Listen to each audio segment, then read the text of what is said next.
Hello student, this is अनंत। आप इस video में देखेंगे क्लास ट्वेल्थ का चैप्टर 3 बायो का चैप्टर 3 रिप्रोडक्टिव हेल्थ का पीवाईक्यूज।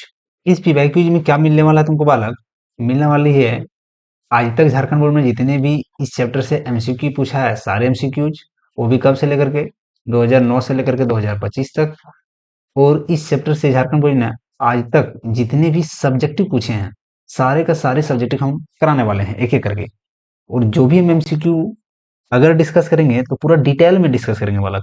ऐसा नहीं है कि सिर्फ आंसर बता करके छोड़ देंगे, बाकी ऑप्शंस को हम डिटेल में भी एक्सप्लेन करेंगे अगर एक्सप्लेन करने लायक रहेगा तो। ठीक है।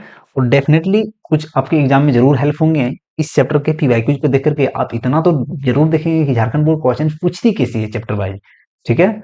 और इसी के जैसा और वीडियो भी चाहिए तुमको प्रत्येक बार चैप्टर वाइज से पीवाईक्यूज, तो हमारे चैनल पर अवेलेबल है, आप जाकर के देख सकते हैं। ठीक है, बिना टाइम वेस्ट किए हम स्टार्ट करते हैं। सबसे पहले मल्टीपल चॉइस क्वेश्चन एमसीक्यूज का। सबसे पहले क्वेश्चन है 2023 में पूछा गया है। लिखा हुआ है which of the following chemicals is a constituent of oral contraceptive pills. Oral contraceptive pills जो होते हैं उनमें से कौन सा केमिकल का इस्तेमाल किया जाता है? इसमें या तो प्रोजेस्टेरोन का इस्तेमाल किया जाता है या तो प्रोजेस्टेरोन प्लस एस्ट्रोजन, ये दोनों का इस्तेमाल किया जाता है।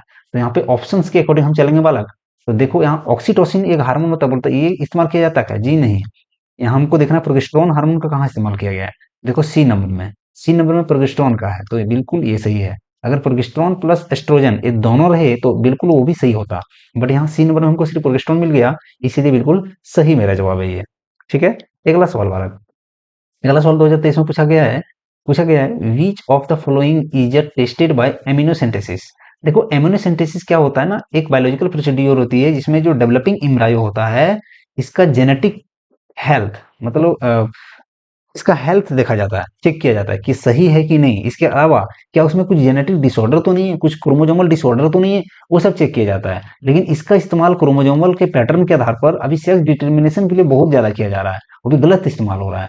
तो इसका बोलता है एमिनोसेंटेसिस का यूज क्या क्या है, तो जेनेटिक डिसऑर्डर में भी चेक करने के लिए करते हैं, सेक्स डिटर्मिनेशन में भी कर लिया जा रहा है, और हेल्थ ऑफ एम्ब्रायो के लिए किया जा रहा है। तो बिल्कुल यहाँ सही होने वाला है आपका डी नंबर, क्योंकि सबका इस्तेमाल कर रहे हैं एमिनोसेंटेसिस का। ठीक है। चलो अगला सवाल।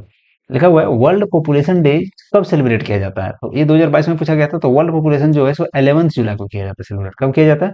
11 जुलाई। 5 जून को क्या किया जाता है? तो 5 जून को यहाँ एनवायरमेंटल डे सेलिब्रेट किया जाता है। क्या किया जाता है? Environmental day. इसके अलावा 1 दिसंबर को क्या सेलिब्रेट किया जाता है? तो वर्ल्ड एड्स डे सेलिब्रेट किया जाता है। क्या किया जाता है? एड्स डे सेलिब्रेट किया जाता है, वर्ल्ड एड्स डे किया जाता है। ये याद रखिएगा। अगला सवाल। लिखा हुआ है या method of birth control is, ये 2022 में पूछा गया था। बोलता है इनमें से कौन सा मेथड बर्थ कंट्रोल है? तो जीएफटी है बर्थ कंट्रोल का? जी नहीं, जीएफटी नहीं है, ये एआरटी मेथड का है। ठीक है। एआरटी एक बर्थ कंट्रोल मेथड नहीं होता है, ये एक असिस्टेड रिप्रोडक्टिव टेक्नोलॉजी होता है जो इनफर्टिलिटी को क्योर करने के लिए किया जाता है। एचजीएफ ये भी नहीं होगा, ये भी नहीं होगा। तो आईयूडीएस इंट्रा यूट्राइन डिवाइसेस जो होते हैं आपका, वो क्या होता है? एक बर्थ कंट्रोल का क्या है आपका? मेथड्स है। ठीक है। तो ये याद रखिएगा। अगला सवाल। एलेक्स वाला लिखा हुआ है सेक्सुअली ट्रांसमिटेड डिजीज इज, इनमें से कौन सा सेक्सुअली ट्रांसमिटेड डिजीज है? मीजल्स नहीं है, टीबी नहीं है, गेनेरिया। गोनेरिया जो होता है आपका सो क्या है? तो एक एसटीडीएस का एग्जांपल। इसके अलावा एसटीडीएस का एग्जांपल वो क्या हो जाएगा? एड्स हो जाएगा, हेपेटाइटिस बी हो जाएगा, है ना, सिफिल्स हो जाएगा। ये सारे का सारे क्या है? तो सेक्सुअल ट्रांसमिटेड डिजीज होता है ना। देखो टाइफाइड तो होगा नहीं। नेक्स्ट सवाल। लिखा हुआ है copper T prevents. Copper T क्या प्रिवेंट करता है? तो कॉपर टी को ध्यान से समझिएगा। ये है एक यूट्रस, है ना। इस यूट्रस में कॉपर टी एक इंट्रा यूटेराइन डिवाइस होता है। क्या होता है? इंट्रा यूटेराइन डिवाइस होता है। हम यूट्रस बनाए और यूट्रस में क्या करते हैं? इंट्रा यूटेराइन डिवाइस को हम इस प्रकार से दिखाते हैं। हाँ, 1 सेकेंड। हाँ, ऐसे देखो, ऐसे होता है कॉपर टी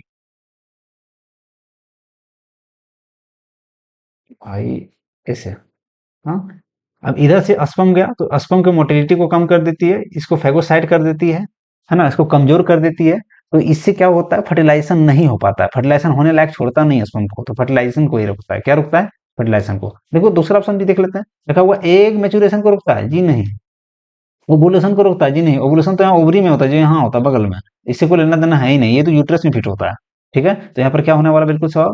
तो बी नंबर का ऑप्शन बिल्कुल सही होने वाला है। अगला, जेनिटल वार्ड्स जो होता है सो एक एसटीडीएच है, मतलब सेक्सुअल ट्रांसमिटेड डिजीज है। तो ये किसके कारण होता है? तो ये पेपिलोमा, पैपिलोमा वायरस से होता है। किससे होता है? पैपिलोमा वायरस से, जेनिटल वायरस। ठीक है, तो याद रखिएगा। अगला देखो वो रेट्रोवायरस। देखो रेट्रोवायरस जो होता है, सो रेट्रोवायरस का टाइप होता है एचआईवी। पता है ना तुमको? रेट्रोवायरस का टाइप क्या है? एचआईवी। और एचआईवी का जो जेनेटिक मटेरियल होता है वो आरएनए होता है। क्या होता है? आरएनए होता है। इतना याद रखिएगा। बोलता है कि रेट्रोवायरस एक ऐसा का ऑर्गेनिजम्स है जो क्या काउज करता है, इनमें से कौन सा डिजीज काउज करता है? तो रेट्रोवायरस तो एचआईवी होता है। एचआईवी क्या काउज करता है? एड्स काउज करता है। बिल्कुल से अगला, amniocentesis involve the analysis of. Analysis जो इम्यूनोसिंथेसिस होता है उसमें किसका एनालिसिस किया जाता है? तो एमिनेटिक फ्लूइड का। इसलिए इसको क्या बोलते हैं? एमिनोसिंथेसिस बोलते हैं। ठीक है, अगला सवाल तो क्या हुआ है? The method of directly injected sperm into ovum ई, तो उसको क्या बोलते हैं? उसको बोलते हैं इंट्रासाइटोप्लाज्मिक स्पर्म इंजेक्शन। क्या बोलते हैं इसको? Intracytoplasmic sperm injection. शॉर्ट में क्या बोलते हैं इसको बालक? इसको बोलते हैं ICSI। ठीक है, अब देखो होता क्या है, कुछ ऐसे भी मेल होते हैं, कुछ ऐसे भी मेल होते हैं जिसका स्पर्म काउंट कम हो जाता है। स्पर्म काउंट कम हो जाता है, तो अगर उसको भी पेरेंट्स बनना है तो इसका भी क्योर है, इसका भी इलाज है। तो इसमें क्या जाता है, उसके स्पर्म को कलेक्ट करके उसको इंजेक्शन में लोड करके ओवम के साइटोप्लाज्म में डायरेक्ट इंजेक्ट कर देता है। इस मेथड को क्या बोलते हैं? ICSI। ठीक है, तो यहाँ बी नंबर में ऑप्शन से है। अगला देखो, which of the following is not या पार्ट ऑफ फलोपियन ट्यूब। इनमें से कौन सा पार्ट नहीं है फलोपियन ट्यूब? 2022 में क्वेश्चन पूछा गया था। तो फलोपियन ये हालांकि चैप्टर 2 का है। ठीक है, एक किसका? चैप्टर 2 का है, ह्यूमन रिप्रोडक्शन से। ठीक है, बट आगे यहाँ कोई भी दिक्कत नहीं, देख लेंगे। तो फलोपियन ट्यूब का 3 पार्ट्स होते हैं, इनफंडिबुलम, एम्फुला और आइस्थमस। तो यहाँ पर क्या नहीं है सो पूछा है, तो क्यूबिक्स नहीं है, क्यूबिक्स नहीं है। ठीक है, तो यहाँ ए नंबर का बिल्कुल सही होने वाला आंसर आपका। अगला, fertilisation outside of the body, इसको क्या बोलते हैं? इसको बोलते हैं IVF। क्या बोलते हैं? बोलो IVF मतलब इन विट्रो फर्टिलाइजेशन। क्या बोलते हैं? In vitro fertilisation. In vitro fertilisation इसको बोलते हैं IVF। इन विट्रो पहले नंबर में बिल्कुल सही जवाब है। बॉडी के बाहर होता है ये ना, हाँ, फीमेल बॉडी के बाहर होता है ये, फीमेल बॉडी के बाहर होता है। अभी IVF को डिफाइन करने आएगा। World health day, world health day कब सेलिब्रेट किया जाता है? वर्ल्ड हेल्थ डे ये कब किया जाता है? तो ये आपका किया जाता है 7 अप्रैल को किया जाता है। कब किया जाता है? 7 अप्रैल को सेलिब्रेट किया जाता है। वर्ल्ड हेल्थ डे 7 अप्रैल को सेलिब्रेट किया जाता है। चलिए,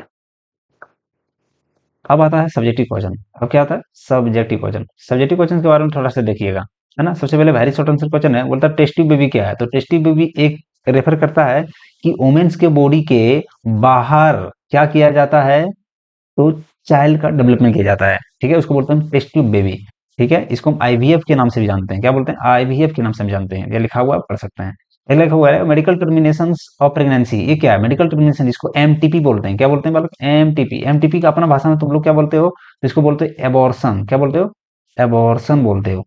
तो ये लिखा हुआ पढ़ सकते हैं। ठीक है, एबॉर्शन देखो लिखा हुआ है ना, डूइंग एबॉर्शन, पूरे पढ़ लीजिएगा।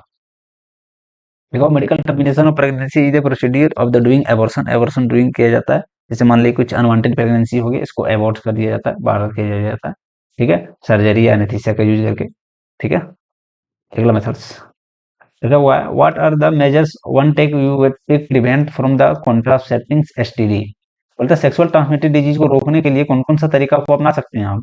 तो देखो सेक्सुअल ट्रांसमिटेड रोकने के लिए वो तरीका को अपनाइए, उसको अवॉइड कीजिए जिससे सेक्सुअल ट्रांसमिटेड डिजीज होता है। तो क्या क्या अपनाना है? तो अवॉइड करना है सेक्स करने से किसके साथ? मल्टीपल पार्टनर के साथ। इसके अलावा यूज करना है condoms during the sexual intercourse, इससे बचेगा सेक्सुअल ट्रांसमिटेड डिजीज। इसके अलावा अवॉइड करना है क्या? इंजेक्शन और नीडल का यूज करने का जो पहले यूज हो चुका है, यूज्ड ना, दूसरा वाला। इससे ब्लड ट्रांसफ्यूजन रुकेगी, ब्लड ट्रांसफ्यूजन रुकेगी तो फिर क्या हो जाएगा? STD नहीं होगा। ठीक है, next one, in case of the double should the contact immediately doctor of the diagnosis. अगर कुछ तुमको डाउट है, अगर कोई भी डाउट है तो तुमको कहाँ जाना है? डॉक्टर के पास, और डायग्नोसिस करवाना है। ठीक है, अगला बोलता है what types of AIDS cause, मतलब कौन सा वायरस जो होता है सो एड्स काउज करता है? तो HIV। और HIV कौन सा टाइप है? तो ये रेट्रो वायरस का टाइप है। किसका टाइप है? रेट्रो वायरस का टाइप है। और इसमें जेनेटिक मटेरियल क्या होता है सो पूछा है, तो इसमें ऊपर बता दिए थे, इसमें RNA जेनेटिक मटेरियल होता है। 3 क्वेश्चन है, तीनों आंसर मैंने दे दिया। तो ये था इस चैप्टर से PY क्विज। ऐसे PY क्विज चाहिए तो हमारे चैनल पर 1-2 चैप्टर्स का और भी पड़ा हुआ है, आप जाकर के चेक कर सकते हैं। और हम प्रयास करेंगे जब तक आपका एग्जाम होने वाला है तब तक और भी हम PY क्विज डालने का।